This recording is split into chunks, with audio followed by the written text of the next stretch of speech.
Donc, bonjour à tous et bienvenue pour cette présentation du master droit pénal approfondi.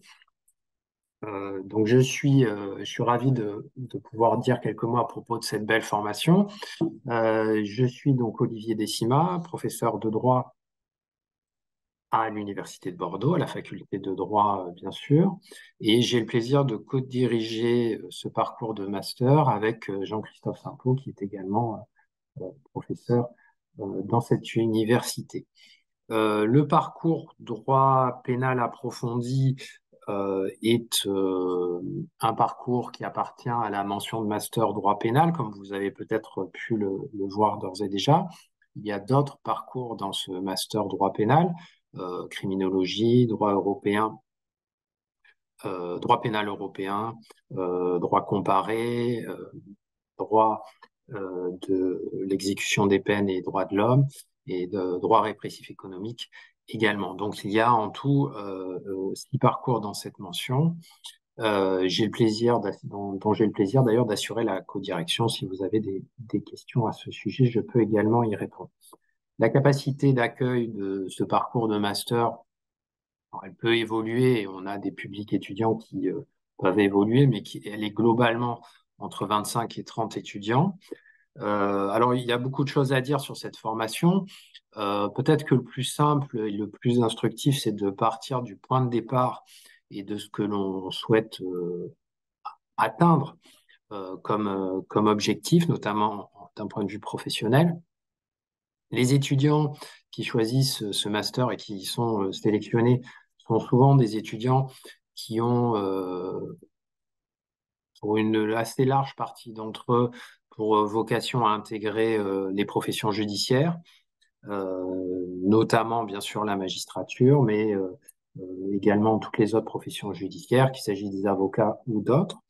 À côté de cela, et je dois d'ailleurs faire observer et remarquer que traditionnellement, nous avons des taux de réussite tout à fait intéressants à ces examens et concours d'entrée.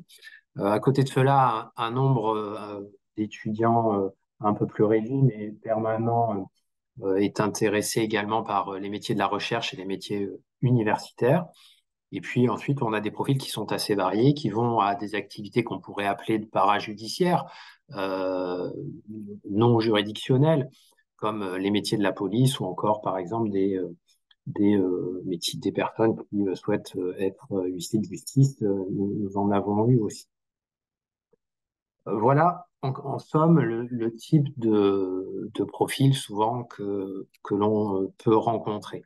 Et la formation est faite pour permettre aux étudiants d'avoir un socle très solide, que ce soit un socle de compétences juridiques et professionnelles, d'une part, mais aussi d'autre part, un socle de compétences que j'appellerais plutôt personnelles, puisque on essaye de développer véritablement des aptitudes une connaissance de soi, une autonomie, une confiance en soi euh, que, à laquelle nous sommes attachés parce que chez les étudiants, parce que c'est probablement, notamment l'autonomie, un des facteurs clés pour la réussite professionnelle durant les premières années à la sortie de l'université.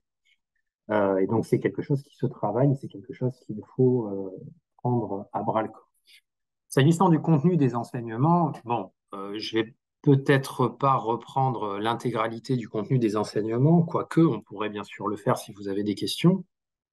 Je voudrais observer en premier lieu à ce sujet que les maquettes du Master 1 et du Master 2 sont disponibles, vous les trouverez facilement en format PDF sur le site de la faculté de droit de l'Université de Bordeaux. Dans l'onglet formation, vous trouverez ça très facilement. Alors, on peut cependant en dire quelques mots. Hein. Si je regarde moi-même, vous trouverez ça très facilement.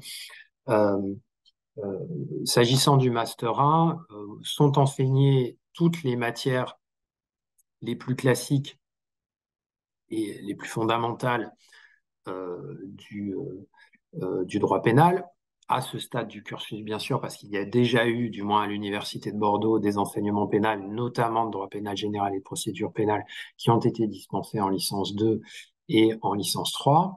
Au premier semestre du Master 1, les cours enseignés sont le droit pénal spécial, infraction contre les personnes, la procédure pénale de droit commun, ça inclut toutes les phases de la procédure pénale, de l'enquête jusqu'au jugement, étant observé qu'il y a un cours distinct de droit de la paix. Droit européen des droits de l'homme, droit pénal international, ça sont les cours fondamentaux. À côté de ça, il y a une UE optionnelle avec une matière à choisir parmi trois possibles, droit patrimonial de la famille, droit pénal comparé ou procédure civile. Vous noterez la présence donc de matières non pénales, de disciplines non répressives, et ça correspond à notre souhait, qui est de former certes de bons pénalistes, mais surtout de bons juristes, et donc qu'ils aient un socle commun suffisant pour avoir des compétences en droit privé, de manière générale, qui sont suffisantes pour intégrer des professions, comme je vous le disais, qui n'ont pas nécessairement qu'un aspect extra-pénal. Donc on veut aller plus loin que cela. Au semestre 2, droit pénal spécial, mais l'autre, le pendant, donc ça n'est plus les infractions contre les personnes, mais les infractions contre les biens, droit de la peine, droit pénal des affaires et procédure pénale, mais sur l'aspect spécial, c'est-à-dire toutes les procédures d'exception. Alors ça dépend, plusieurs choses peuvent être traitées. Droit de la presse, procédure pénale applicable aux mineurs, par exemple. L'U optionnel du second semestre au Master 1 inclut droit pénal européen, droit international privé et histoire du droit pénal. Pour ce qui est du Master 2, alors là, les choses se présentent un peu différemment, j'y reviendrai peut-être tout à l'heure. Tout d'abord, pour terminer sur le Master 1, ce que je voudrais vous dire à ce sujet, c'est qu'il y a une assez grosse différence entre le Master 1 et le Master 2. Le Master 1 ressemblant à ce qu'on peut connaître en licence, en ce sens, il est peut-être plus scolaire, plus académique, plus classique, plus traditionnel, alors que le Master 2, la deuxième année du parcours, est elle différente où il y a une beaucoup plus grande liberté et autonomie des étudiants, conformément à ce que je vous disais tout à l'heure. S'agissant donc de ce Master 2, de cette deuxième année de Master, au premier semestre, sur les cours eux-mêmes, vous trouverez le droit pénal général, la procédure pénale approfondie, le droit de la peine, et une UE optionnelle assez riche avec 3 options à choisir parmi 6 cours possibles, hein, droit des obligations, procédure civile approfondie, histoire des professions judiciaires, philosophie du droit, criminologie, droit international et européen des droits de l'homme. Au semestre 2, vous trouverez également des approfondissements de droit pénal et de procédure pénale, donc droit pénal spécial, droit pénal international, droit pénal européen, droit pénal des affaires, droit pénal de l'environnement et également bien sûr une UE optionnelle où vous pouvez choisir entre droit processuel, histoire du droit de la peine, philosophie du droit pénal et le cours de liberté fondamentale. Il y a d'autres aspects de la plaquette, de la maquette que je n'ai pas traité, mais je vous invite bien sûr à aller le consulter si vous le souhaitez sur le site de la faculté. Il y a par exemple des activités annexes qui peuvent être intéressantes et notamment une UE professionnalisation, une UE recherche qui existe dès le Master 1 et qui vous permet d'avoir des compétences et des connaissances approfondies, par exemple en lien avec une profession qui peut être par exemple une profession judiciaire, bien évidemment. Alors voilà pour les cours tels qu'ils sont écrits sur la maquette. Mais présenter cela est très largement insuffisant, et notamment en Master 2, parce que le Master 2 présente une grande originalité par rapport aux 4 premières années de ce que peut faire un juriste privatiste à Bordeaux et, à ma connaissance, ailleurs également. En effet, nous souhaitons développer, comme je l'ai dit tout à l'heure, l'autonomie et l'indépendance des étudiants et partant une certaine forme de compétence personnelle et de confiance en soi que les étudiants n'ont pas eu l'occasion de travailler pendant ont rarement eu l'occasion de travailler, en tout cas pendant les 4 premières années. Il y a 2 aspects à cela, si je cherche à être bref. Le premier aspect, c'est que dans la maquette, il y a des enseignements qui sont clairement des enseignements qui laissent la part libre, ou du moins qui repose vraiment sur l'activité de l'étudiant. Autrement dit, l'étudiant devient véritablement acteur et beaucoup moins simplement réceptacle plus ou moins passif de ses cours. Il y a par exemple des directions d'études et de recherche qui sont des exercices d'initiation à la recherche tutorés par un enseignant-chercheur avec un exposé qui est évalué et la construction de cet exposé en forme de cours avec une volonté d'être le plus interactif possible avec l'assistance. Le sujet est choisi en début d'année parmi la liste des sujets qui sont proposés par l'équipe pédagogique, incluant tous les enseignants-chercheurs du master. À côté de cela, il y a bien sûr, et c'est très important pour nous, le mémoire de recherche qui est soutenu à la fin de l'année et qui porte sur des sujets qui eux-mêmes, de la même façon que les directions d'études et de recherche, sont mis à la disposition des étudiants et donc choisis par les étudiants au début de l'année, tout début de l'année universitaire. Il s'agit de mémoire de recherche, mais n'en concluez pas qu'il s'agit seulement de mémoires qui n'ont d'utilité que pour ceux parmi les étudiants qui voudraient faire de la recherche. Loin s'en faut. Vous comprendrez assez vite, si vous faites ce choix, que ce type d'exercice est très, très utile, y compris dans d'autres branches du droit, et bien sûr dans la quasi-totalité des professions judiciaires, où il y a un fort travail documentaire, un fort travail de recherche et de synthèse qui doit être fait.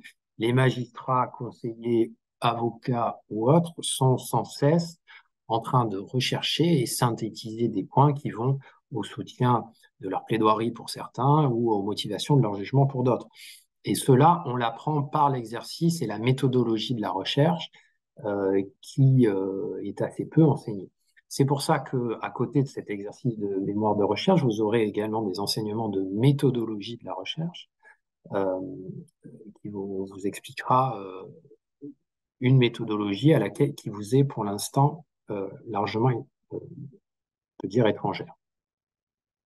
À côté de ces exercices, il y a des exercices de mise en situation qui ont des objectifs très divers, très variés, qui sont eux aussi évalués, comme par exemple les grands oraux. Les grands oraux ont lieu 2 fois par an, où l'étudiant prépare un sujet tiré pendant 1 heure au hasard, pendant 1 heure et demie, et ensuite fait un exposé avec une méthodologie propre pendant un quart d'heure pour être ensuite discuté avec le jury pendant un quart d'heure. Alors c'est un exercice qui a un très grand intérêt pour les étudiants, même si c'est un exercice qui est parfois redouté parce que ça permet aux étudiants de faire l'expérience des grands oraux de concours, notamment, mais également de prise de parole formelle dans des circonstances un peu plus solennelles auxquelles ils ne sont pas habitués, étant observé que nous retenons la meilleure des 2 notes sur l'année. Donc, tout cela se fait avec beaucoup de bienveillance, mais avec le niveau d'exigence requis. Euh, D'ailleurs, à ce sujet, je parlerai peut-être de la sélection tout à l'heure. J'imagine que ça peut intéresser certains d'entre vous. Le but à ce stade, quand on est en Master 2, y compris en Master 1, ça n'est pas de laisser des étudiants sur le côté. Ça n'est pas d'exclure des étudiants. Euh, les étudiants ont été sélectionnés, et partant, ceux qui ont été sélectionnés, ceux qui intègrent la promotion, ont tous vocation à finir. Et en principe, il y a, à la fin du Master 2, en tout cas c'est notre objectif, 100% de diplômés. Donc dans la maquette, disais-je, il y a des exercices qui tendent à autonomiser, à faire que les étudiants soient davantage proactifs par rapport à ce qu'ils ont connu. Mais l'essentiel est peut-être ailleurs, que ne se trouve pas dans la maquette. Il réside dans la philosophie générale de cette formation qui soutient l'autonomie et les compétences personnelles des étudiants. Cela se voit dans les cours, tout d'abord. Alors, ça peut dépendre bien sûr du chargé de cours qui est libre, mais euh, en tant que directeur de master, nous avons la volonté quand même de pousser le plus possible dans ce sens-là. Nous pratiquons largement la pédagogie inversée, c'est-à-dire que l'étudiant participe, du moins pour certains enseignements, à la construction du cours par des exposés, qui ne sont pas évalués d'ailleurs, par des mises en situation, par des exercices de recherche, par des exercices d'approfondissement. Et le chargé de cours est moins là pour vous donner des compétences que pour vous accompagner dans une réflexion personnelle vers une démarche de confiance et d'autonomie. Dans le même sens, l'oralité euh, est soulignée et nous souhaitons aider les étudiants à s'autonomiser et à se renforcer sur l'oralité parce que, comme vous le savez, les métiers du droit euh, sont très largement, sinon totalement, des métiers où l'oralité est extrêmement importante dans la pratique professionnelle. Il est donc indispensable que les étudiants aient reçu à ce sujet une formation appropriée. Alors ça concerne les cours, mais plus encore, au-delà des cours, et on s'éloigne encore davantage de la maquette, les étudiants, comme on dit maintenant, sur la base du volontariat et de leur propre initiative, animent la vie de l'association des étudiants qui elle-même organise un certain nombre d'activités avec le soutien des directeurs de master et parfois de l'équipe enseignante. Et ces activités, euh, alors parfois c'est bien sûr le directeur de master qui va être à l'initiative, mais souvent les étudiants sont à l'initiative. Euh, et donc il y a tout un tas d'activités comme cela qui sont très riches et qui, comment dire, vraiment sont une très forte plus-value pour les étudiants.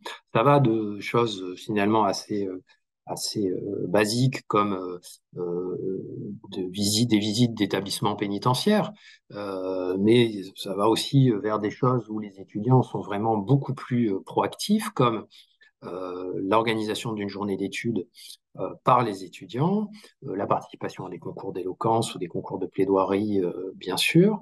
La promotion de cette année en Master 2 a créé un podcast, d'ailleurs, que vous pouvez aller consulter, puisque, sauf erreur de ma part, le dernier épisode, excusez-moi, le dernier épisode, disais-je, de, euh, de ce podcast a été publié il y a la semaine dernière, Pénal Express, ça s'appelle. Vous trouverez ça sur Spotify, par exemple, ou sur d'autres plateformes comme Deezer. Euh, à côté de cela, ils ont organisé, par exemple, des petits déjeuners du droit où ils invitaient des professionnels à venir échanger. On a fait également des voyages d'études, parfois pour aller voir des juridictions internationales, par exemple la Cour pénale internationale à La Haye. On a pu échanger avec les protagonistes d'une affaire. C'était très, très intéressant. Donc, l'idée, c'est vraiment que l'étudiant se voit de moins en moins comme un étudiant finalement et de plus en plus comme l'acteur de sa propre formation aux côtés des professeurs. Je terminerai cette présentation en vous donnant quelques mots rapides au sujet de la sélection. Alors bien sûr, il y a de nombreux dossiers qui nous sont envoyés, mais c'est comme dans d'autres masters, euh, pour intégrer cette formation. Cela étant, depuis que la plateforme Mon Master a été intégrée, a été créée, vous savez qu'il y a beaucoup de mouvements sur les candidatures et que donc il ne faut pas être effrayé par le nombre très important parfois de candidatures qu'on peut recevoir parce que certaines d'entre elles sont extrêmement volatiles. Quant à la sélection, je précise avant de commencer, avant d'approfondir, que nous n'avons aucun problème avec les années de césure en licence 3 ou les années passées à l'étranger qui peuvent au contraire enrichir, bien sûr, la formation. Alors bien sûr, il faut que ça soit cohérent, hein, mais si tout est cohérent, il n'y a aucun problème. L'étudiant peut avoir une formation en droit public également, ça n'a pas de problème, à condition qu'il soit à même, bien sûr, d'acquérir ensuite les compétences nécessaires en matière pénale et parfois au-delà. Alors, la sélection, comment est-elle faite? Elle se fait sur la base, si je cherche à être un peu caricatural à mon tour, elle se fait sur la base, pourrait-on dire, de quatre critères.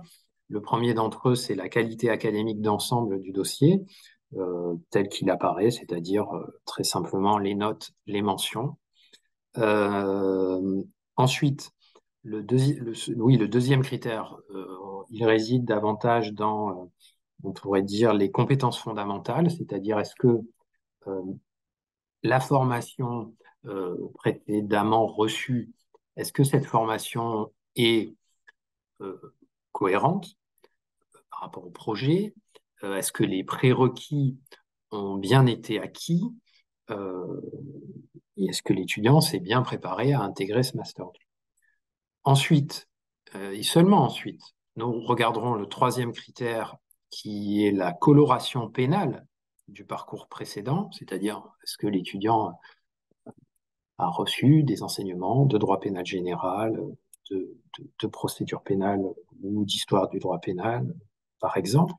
Et enfin, j'oublie probablement quelques détails, mais l'idée principale, elle est là, vous l'avez compris. Et enfin, le dernier critère qui est relatif aux autres éléments peut-être plus annexes à nos yeux du dossier, c'est-à-dire par exemple les activités connexes qui ont pu être réalisées. Est-ce que, par exemple, est-ce qu'il y a des stages, est-ce qu'il y a eu des activités euh, académiques, professionnelles? Est-ce qu'il y a un projet qui est cohérent, un projet professionnel qui est cohérent par rapport à ce que l'on voit du dossier. Voilà. En somme, donc, et, pour conclure, je dirais que c'est une étude, ce master est un master qui est exigeant, mais qui, dans le même temps, se veut être, et nous en sommes vraiment, euh, nous sommes vraiment très déterminés sur ce second point également. C'est par ailleurs, donc, nous souhaitons vraiment être un master de soutien des étudiants à la compétence pas seulement académique, mais aussi à la compétence personnelle dans le but d'une intégration professionnelle ou de recherche qui se fasse dans les meilleures conditions possibles. Voilà, je vous remercie de m'avoir écouté. J'en ai terminé avec ce que je voulais vous dire à ce sujet et je vois qu'il y a des questions. Alors, bonjour, j'ai deux questions. La première, opérez-vous un premier filtre sur la sélection avec une moyenne générale minimale? La réponse est oui. Euh, la moyenne, alors, ça dépend la moyenne de quoi, mais effectivement, par exemple, les mentions, donc les moyennes par semestre, font partie des critères principaux. Seconde question, exigez-vous également une note minimale en procédure pénale ou en droit pénal général? La réponse est plutôt négative, en ce sens que, on a droit à l'erreur sur un examen. Mais en revanche, sur les 3 années, on voit globalement la qualité du dossier, comme je vous le disais tout à l'heure. J'espère que ça répond à votre question. Est-ce qu'il y a d'autres interrogations?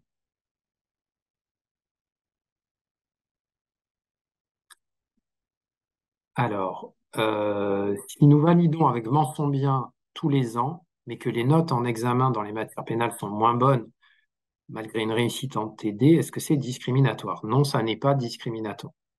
C'est-à-dire que si la qualité, comme je l'ai dit, hein, le premier critère, c'est la qualité académique d'ensemble du dossier. Donc, s'il y a des bonnes notes en TD, que vous avez suivi un enseignement de droit pénal, mais que vous avez eu des notes un peu décevantes aux examens en droit pénal, alors ça n'est pas, ça n'est pas discriminatoire, ça ne vous exclut pas. Non.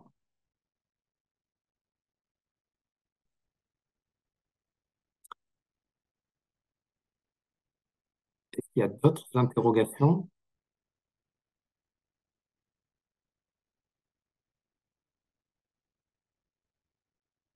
Alors, les étudiants qui ne viennent pas de Grenoble ont-ils moins de chances d'être admis dans le master?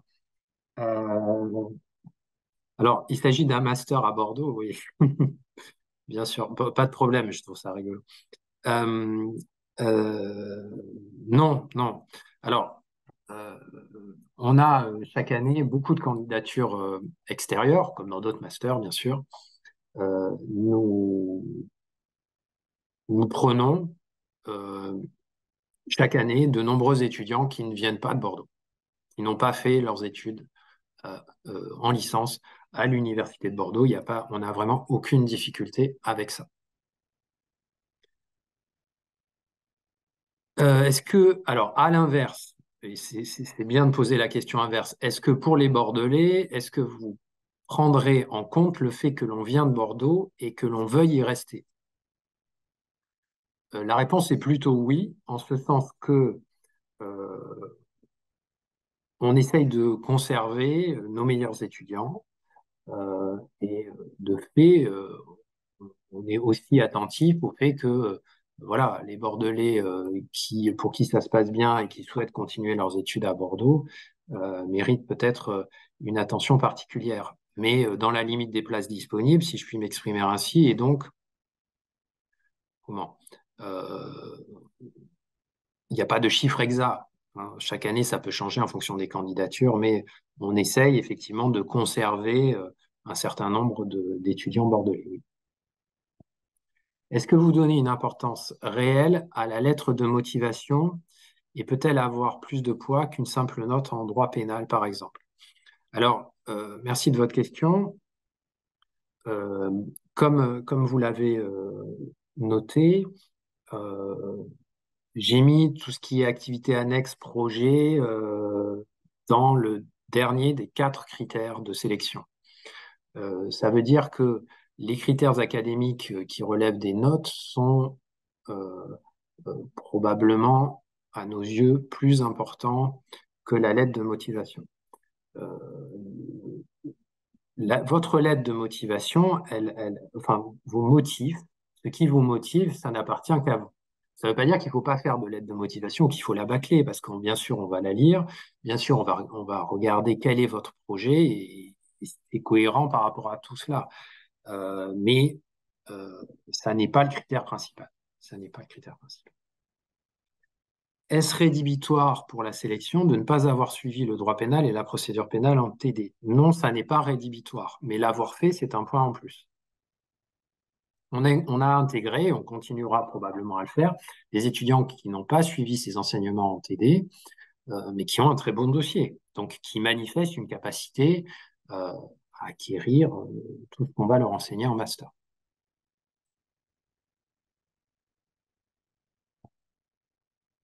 Je crois que j'ai répondu à peu près à toutes les questions. Est-ce que vous organisez des entretiens pour ce master? Hélas, euh, alors on l'a fait par le passé. Hélas, le temps manque malheureusement pour faire ce genre de choses. Le calendrier ne le permet plus et le volume des candidatures est tellement important depuis l'introduction de la plateforme sur le master que nous, jusqu'à ce jour, enfin depuis que la plateforme a été créée, nous ne faisons plus d'entretien en master pour l'instant, à l'entrée. C'est donc une sélection essentiellement sur dossier.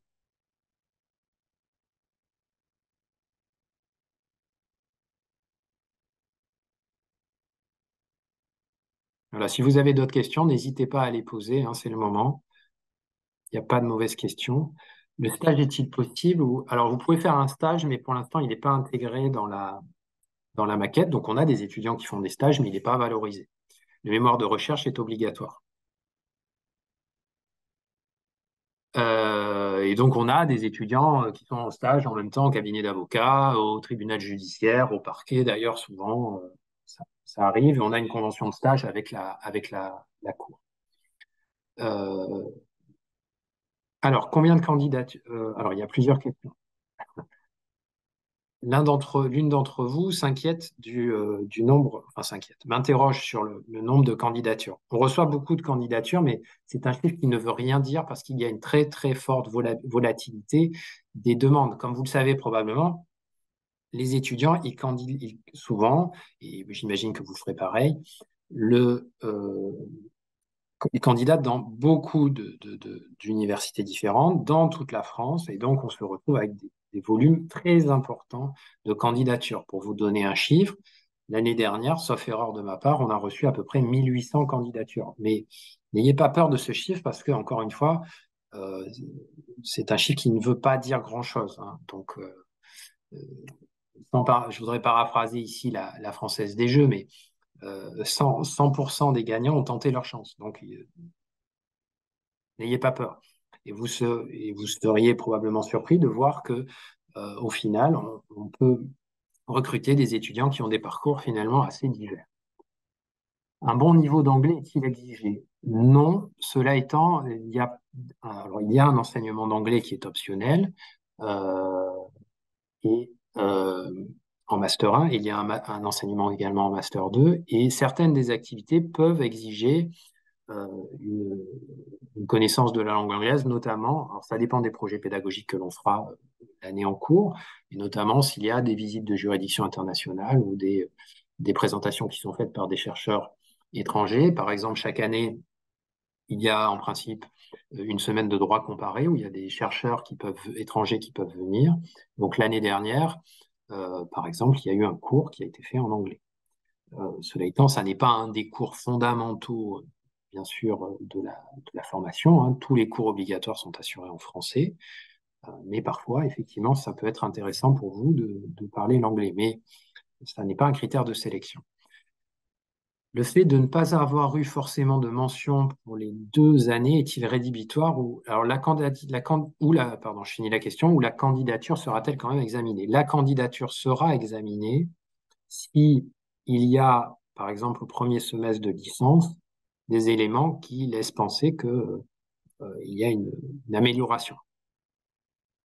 Par exemple, une mention euh, au premier semestre.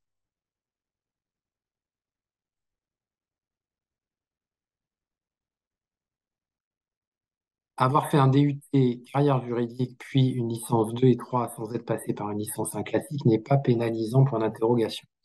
Non, ça n'est pas pénalisant, encore une fois, dans la mesure où c'est la qualité d'ensemble du dossier qui va prévaloir. Et donc, si votre licence 2 et licence 3 c'est très bien passé, c'est bien passé, là, la première année, finalement, c'est la moins importante, hein. Le redoublement est-il rédhibitoire? Non, absolument pas. Le redoublement n'est pas du tout rédhibitoire. Tout le monde a droit à l'erreur. Si le reste est bon, si ensuite c'est bon, bah, pas de problème.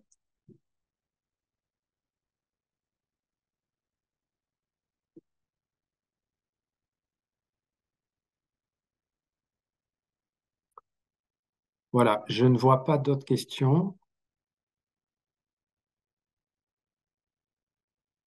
donc je pense que je vais terminer ici la présentation. Pas d'autres questions. Je vous remercie de m'avoir écouté et je vous souhaite une très bonne soirée. Et puis je vous dis peut-être pour certains d'entre vous à bientôt au sein de ce master. Très bonne soirée à tous et j'imagine que vous êtes pour la plupart d'entre vous étudiants. Donc croyez en vous et poursuivez vos études avec détermination. Très bonne soirée. Au revoir.